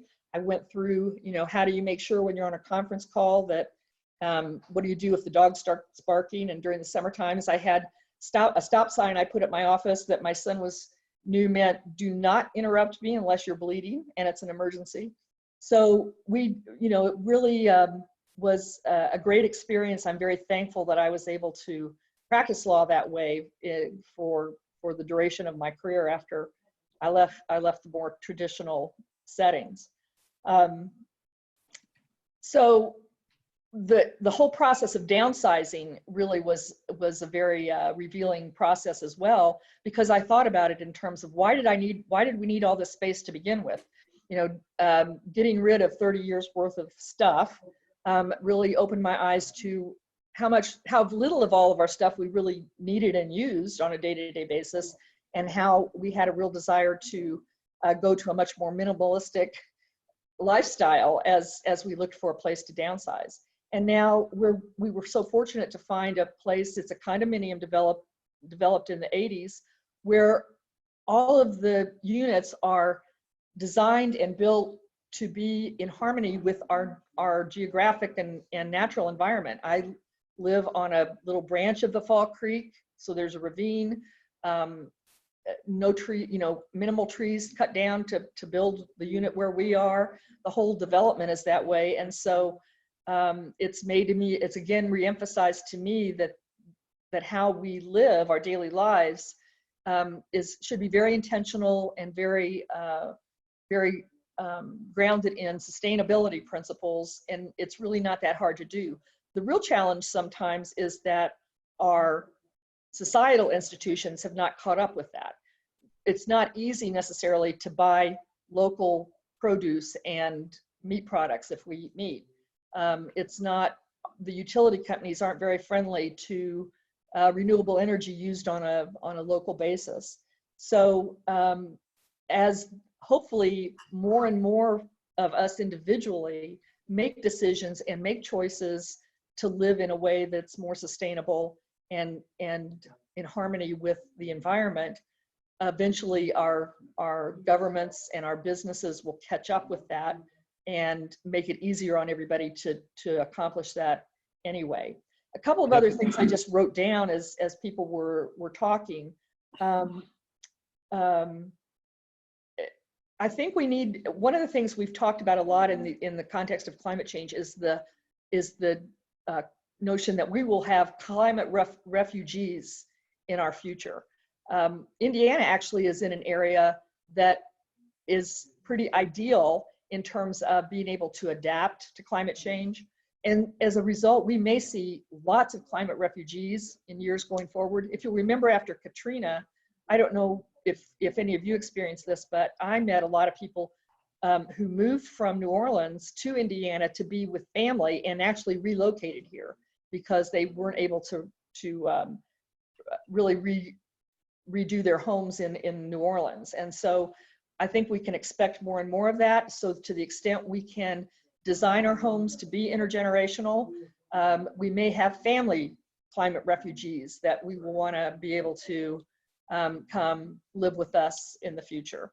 And we can at least plan for that early on if it's not happening right away. Rosemary, if I could just ask you we have one more speaker to get to, and so okay. I just want to be mindful. And I'm done. That's it. That's the only other thing that I wanted to kind of mention that came to me during during Brian's talk. So I think you're absolutely right with the challenges, and I took so many good notes about, you know, sort of your questions around systems analysis and how do we locate appliances and food consumption. I think there's so many good thoughts there to think about, but the overarching one is that how interconnected everything is, right? Mm-hmm. And it's affecting decisions in the future. And so it was really a lot to think about, and really scary to think about the recycling system stopping. And so but just to be mindful of time, I'm just going to make a quick transition to Johnny. I'm really excited to introduce our last guest today. Johnny's actually working with us on Indy Design Week, and he told us this really great story this week. And we invited him to tell a kind of a personal anecdote about home life. And so I'm glad to introduce Johnny Gong. Johnny Gong is currently a graduate student in human-computer interaction and design at IU Bloomington. Johnny worked in Louisville, Kentucky as an interaction design intern for General Electric.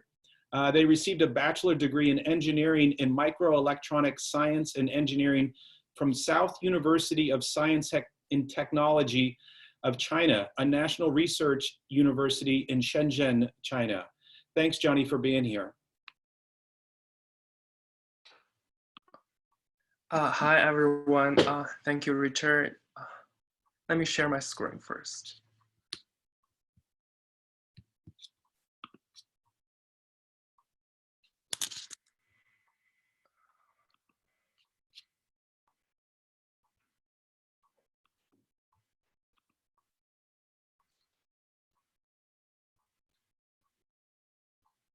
Okay, can you see it? Yes. Oh, we did, and it went away.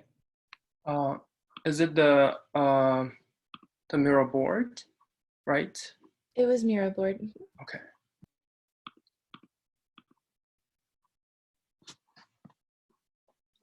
And I'm so excited to see all of you guys here in Indy Design Week, and I'm grateful for having this opportunity to just tell my personal home life story and maybe a little bit of my self-reflection from a perspective of an international student. As you can see, this is my cat who has kept my company ever since my self-quarantine started.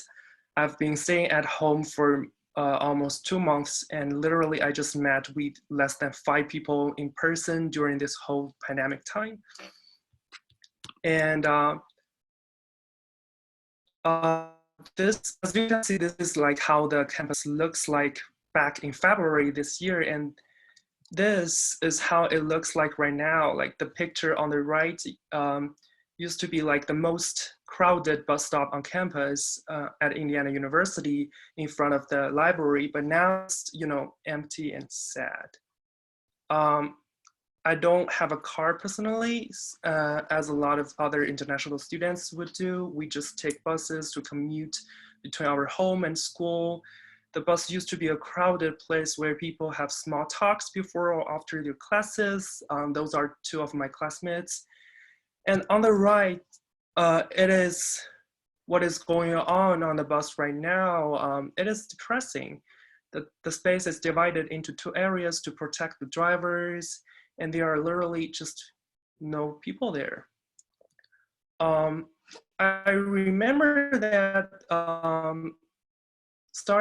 I remember this whole thing just started at the beginning of March. That time was the spring break of our university. Unlike other students, I've withdrawn from the semester due to my health condition. And that is also the time when I started to lock down, and which makes me, you know, actually depressed. My social connections are just completely cut off. And then I talked to my therapist, and we started to talk about how to create, you know, social connectivity whilst physically isolated. That's when I started to create my new social reality. I started to just trying to make new friends and connect with my old friends in a different way, mostly virtually and online. I just accidentally ran into this Chinese online group chat community. It is called Dizhua, which means give me your paw. It's super cute. And I found a lot of interest groups talking about, English poetry, therapeutic movie recommendations, or even like you can join a room and sing songs with people. Every time you register a group chat, six people would be randomly assigned to a group and then share their stories or sing songs together or even organize a debate. So myself, I identify myself as a genderqueer.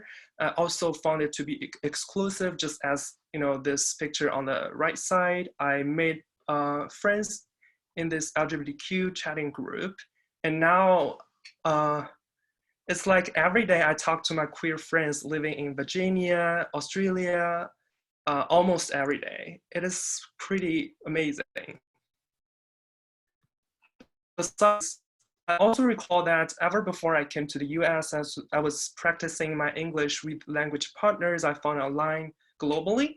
So I then restarted to look for a language exchange experience with people across the world, people from different countries, like they're talking with me about their lives under this pandemic. And it is weird, but exciting to see how contemporary technology helps me to overcome physical barriers and construct meaningful social connectivities.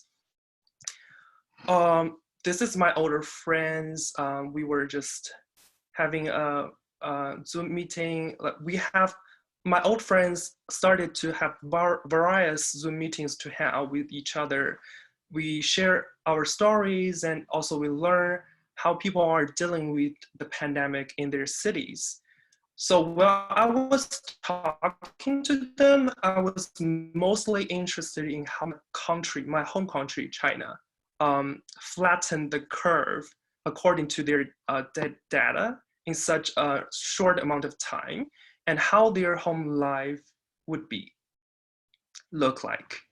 And this is what I found super interesting about China. Is just people are scanning a QR code called health code to enter or exit different places.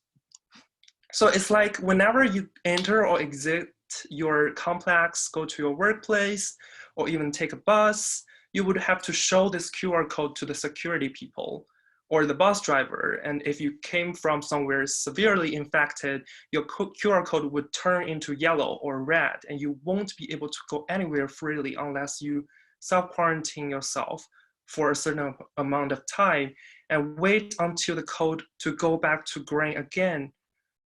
I kind of started to understand how China managed to control this pandemic once I saw this.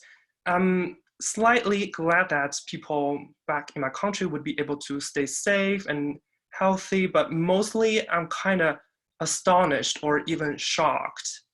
In my opinion, information technology is mostly directly affecting our online or virtual space, but this QR code really makes information technology as a way or an agency to confine our physical activities.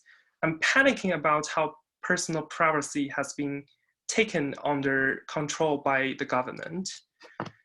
On the other hand, seeing the positive case numbers skyrocketing in the US, I started to wonder, like, with the best medical system, how does the US become a country that is mostly severely infected? So I just have those like conflicting thoughts, about ethical issues in China and about, the US public policy's effectiveness in stopping the pandemic from spreading. I started to reflect on the differences between the two countries in society, culture, infrastructure, and political system, etc. At the meantime, I'm facing my own conflicts, inner conflicts. I also saw a lot of conflicts out there between people in China and America, online or offline. Some of them are purely nationalism. So as you can see on the right, I saw on the Chinese internet, this is a website called Zhihu, which is kind of like a Chinese Quora counterpart, an online Q&A community. And once the pandemic started to spread in March, this question, will the US collapse, just went viral. There are 3,000 more answers, and people are just being sarcastic about the US situation. There's just hatred almost everywhere on the Chinese internet, blaming the US for wasting the time saved by China of controlling the pandemic. And as showed on the left, there are TikTok videos showing people refusing to wear masks or stay at home in the US. And Chinese people are just commenting things like that the US is not populated, or even those whom God wishes to destroy him first makes mad. They're just attacking people they've never seen and a country they've never been and they've never understood for sure. And on the other hand, I feel sad and scared about how Chinese and Asian people are treated in the US, starting from the president calling the virus the Chinese virus. Asian kids were getting attacked. On the right, someone is pouring sulfuric acid to this Chinese woman. And it is just overwhelming and heart-wrenching to see people back in my hometown and those who live here in this country fighting back and forth with each other verbally and physically, online and offline, as an international student. And I'm overwhelmed, and I just question myself, what is the real challenge or problem? Shouldn't it be the virus? I think that's the answer, but why many people are lost in those, nationalism arguments or attacks? I think, thinking about this, I can say that one of the good things this pandemic gives me is a lot of quality time, just being alone and think and reflect. I tried to understand those conflicts in both inside and outside of myself. I was able to find documentaries about how China has developed a superstructural patriarchal system with certain dictatorship, and also I tried to read Hegel and Chinese philosophies to understand how people are different in mindsets and beliefs. Actually, I really appreciate this time for giving me this opportunity to gain certain clarity, not only on a personal level, but also culturally, politically, and internationally. I was able to find ways to just reflect on myself, to be myself, which also I think is essential for our well-being, the ability and tolerance of being alone and spend quality time with oneself. I was able to start picking up skills and hobbies that I've lost for a while, drawing pictures, expressing my depression, doing illustrations of my fellow classmates who are graduating, documenting myself, my own self-isolating, home life. These are my furry friends watching outside of the window. And so again, on the bright side, I'm sort of thankful for this opportunity to just reclaim the alone time and to be able to gain a certain degree of clarity and peace in not only building connections with others while we are physically isolated, but also I'm able to try to construct a new mental reality for my own self. I think as a student in human-computer interaction design, I always see, technology or the agency of social organization.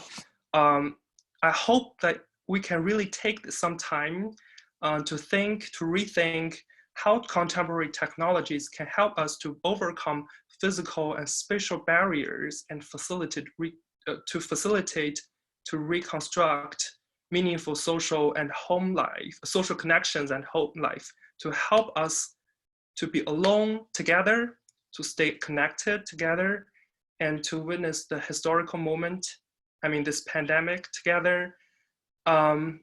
We may suffer in different ways, financially, emotionally, etc., but we are gonna stay strong together.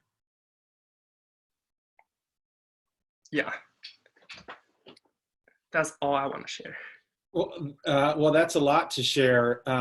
Thank you, Johnny, for giving such a, a personal appreciation of, or personal perspective on what this has meant to you. I think that it was really moving and courageous. And in fact, he won't come on the screen, but I asked my son to come sit with me to hear your talk, and it's the only one he's heard out of 3 days. So I think it was really important, and I appreciate you being willing to share more than anyone your personal feelings and your take on it. I think you have such an interesting perspective in these two homes that you have.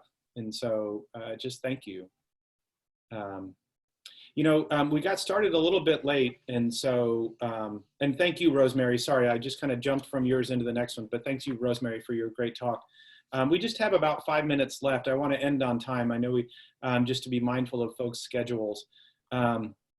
But maybe we could open it up to a conversation and to ask folks if they have a response to today's session or a question for one of the speakers.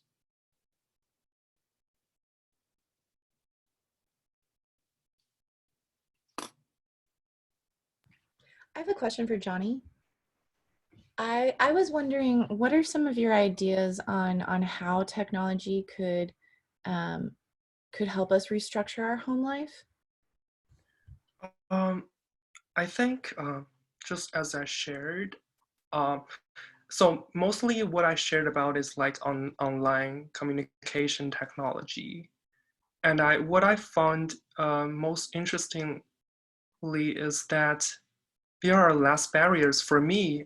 As a gender queer, I feel more inclusivity actually, because when I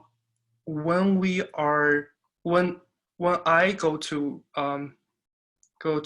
on campus, sometimes it's just hard to be myself.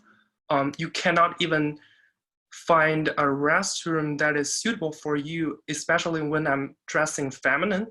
And it is super awkward and super stressful for me sometimes to be outside and connect with each other. But I don't know why, but it's super easy and smooth for me to stay here in my home, but I'm also able to connect with people because of the physical barrier. I won't have to tolerate the society which is constructed by the majority, the public space that is constructed by majority. It actually, I think, promotes more equality just by constructing those online community for us to talk to each other and to learn new stuff and share our stories. So I think in that way, I don't know if I explain myself clearly or not, but I think in that way, technology is forming a new, social reality. It is not physical, but mostly mentally constructed and socially constructed. Thank you. Wow, you made a really powerful statement that in some ways, the online world promotes more equality. But also sometimes more harassment. Yeah. Right. I wonder if there's an agreement if that is the case, and it's an interesting outcome of being at home, right? Yeah, exactly.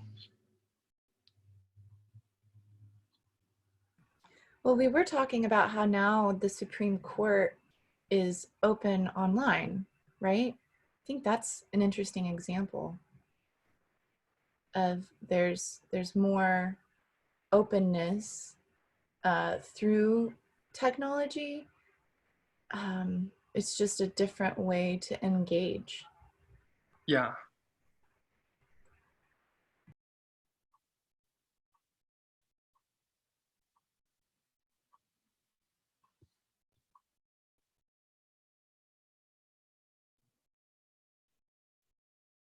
Well, folks, Johnny, I'm sorry, was I interrupt? Yeah, sorry, Richard, I was just going to ask, I don't know if you've thought of this in the work you're doing or if Brian has an answer to it, but in looking at some of the pictures he was showing and thinking about where COVID has been particularly devastating, It's places like New York City where there are really, really dense concentrations of, in this country at least, really dense concentrations of people. And I'm wondering if we might not only be looking at things like zoning law changes, but perhaps thinking about what does the structure of our cities need to look like in terms of density. You know, in Columbus, we're kind of working on how can we get a little bit more dense because we don't have enough people for nightlife. And other places, it's like we're too dense and we're getting devastated by COVID and perhaps the next virus that comes along. I have, I guess, one thing to add to that, which is maybe related, maybe not. But one thing that I was thinking about recently was this idea that people have been spending so much time at home. And I think of a place like New York City and a place where property values are so high that it's largely unaffordable for so many people already, that many people move to New York with the intention of sort of living in the city, meaning like they live outside of their apartment. So they don't spend lots and lots of time there.